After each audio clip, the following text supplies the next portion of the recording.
तुमचं नाव मच्छिंद्र असं का?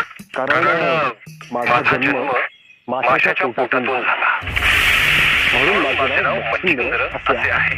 मग तुम्ही मच्छिंद्र कसे झालात? माझे गुरु श्री दत्त महाराज आणि श्री महादेव यांच्या कृपेने आणि आशीर्वादाने मी मच्छिंद्रचा मच्छिंद्रनाथ झालो. मग मी गोरक्षाचा गोरक्षनाथ कसा होईल? मी तुला प्रथम शिष्य म्हणून स्वीकारले आहे.